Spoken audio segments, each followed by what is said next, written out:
Sir, आपकी नज़र में ये जिन टॉपिक्स पर चर्चा हो रही है, आपकी नज़र में ये सब होता है? आप मानते हैं कि ऐसा होता है? लड़कियों को इस जाल में फंसाया जा रहा है, धर्म परिवर्तन के लिए फोर्स किया जा रहा है, आपकी नज़र में?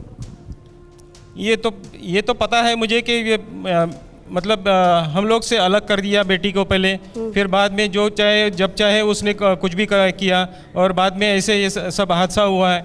तो ये तो कहीं ना कहीं उनकी प्लानिंग है, जो वो लोग अभी भी सक्सेस हो रहे हैं इसमें। विकास जी काफ़ी इमोशनल है। समीर जी, विकास जी ने जिन बातों का जिक्र किया, विवेक जी अब सुना आपने, एक पिता का दर्द देखा आपने। बिल्कुल है, दर्द है, और हमारी सारी संवेदना और सहानुभूति आपके साथ है। आपको एक बहुत बड़ा लॉस हुआ है।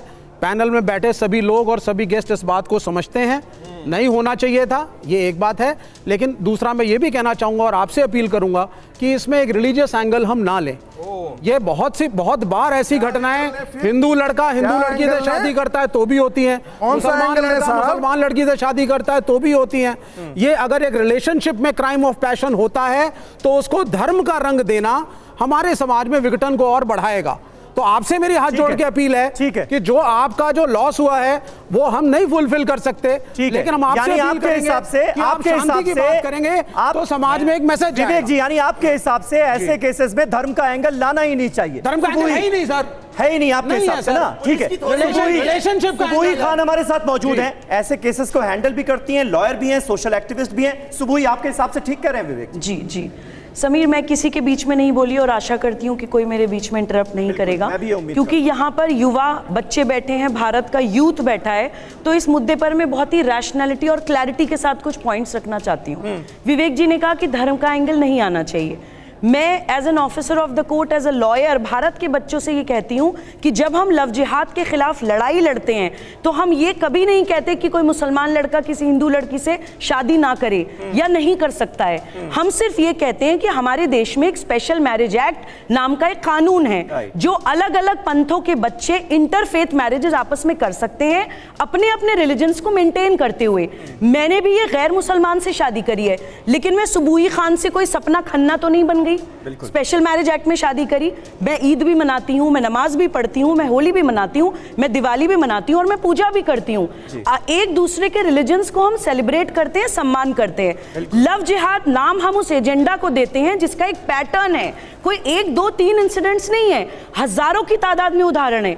एक उदाहरण अभी विजय भाई ने बताया, तारा सहदेव नेशनल शूटर को एक रंजीत कोहली नाम का लड़का मिलता है, शादी के बाद पता चलता है वो तो रफीकुल हसन था, कहता है कि अब तुम्हें कन्वर्ट करना पड़ेगा। दूसरा एग्जाम्पल, निमिषा नाम की एक लड़की को एक मुसलमान लड़का मिलता है, कन्वर्ट करके उसको फातिमा बनाता है और उसको फिदाइन बना के आईसिस ज्वाइन करवा देता है। तीसरा उदाहरण, विवेक जी प्लीज, मैं बीच में नहीं बोली।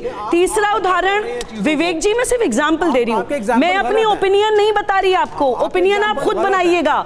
भारत के बच्चों से मैं कहती हूं ओपिनियन खुद बनाइएगा, मैं आपको सिर्फ एग्जांपल्स दे रही हूं। तीसरा उदाहरण, अंजना तिवारी नाम की लड़की को एक लड़का मिलता है, मुसलमान करके आयशा बना लेता है, फिर कहता है कि शरिया के हिसाब से तो 4 निकाह हो सकते हैं।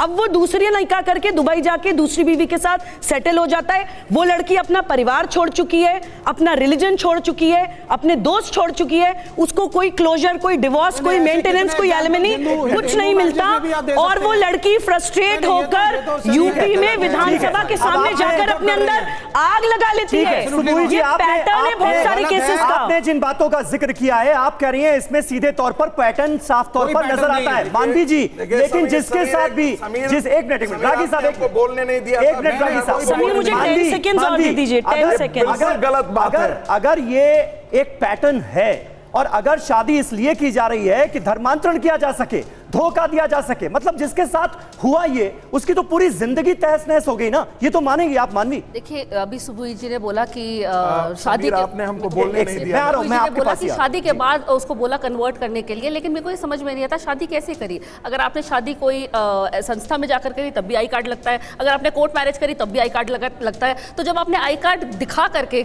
मंदिर में आई कार्ड नहीं लगता, तो मंदिर में तो अगर आप बोले कि मैं हिंदू हूँ और आप किसी मंदिर में जाकर फेरे ले लें में गए वहाँ पर आई कार्ड नहीं लगता। सुनिए अगर आप मुसलमान हैं और आप कलावा पहनकर, रुद्राक्ष पहनकर किसी हिंदू लड़की को हिंदू बनके मंदिर में जाकर फेरे ले ले तो कोई आई कार्ड नहीं लगता, 420 का केस डाल दीजिए ना। और आप बताइए, आप किसी से शादी कर रहे हैं तो आई कार्ड आप कहीं पे भी यूज नहीं करेंगे।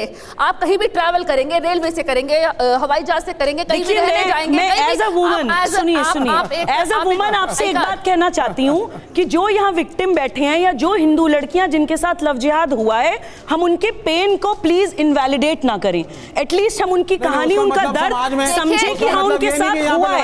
देखिए, अब मुझे बताइए, मैं तो कह रही हूँ इंटरफेथ शादियां बच्चे करें, मैं कहती हूँ इंटरफेथ शादियां बच्चे करें। रूढ़िवादी परंपराएं टूटती हैं समाज की, दिमाग खुलता है, लेकिन धर्म परिवर्तन करवाना, पहचान छुपाना, कन्वर्ट करा लेना या उसको बिना डिवोर्स दिए दूसरी शादी कर लेना, आप सुबोई जी को गलत कोट कर रहे हैं। वो कह रही है इंटरफेथ मैरिज हो, नहीं, इसमें कोई दिक्कत नहीं। आप कह रही है कि वो इंटरफेथ मैरिज के खिलाफ, ऐसा नहीं है।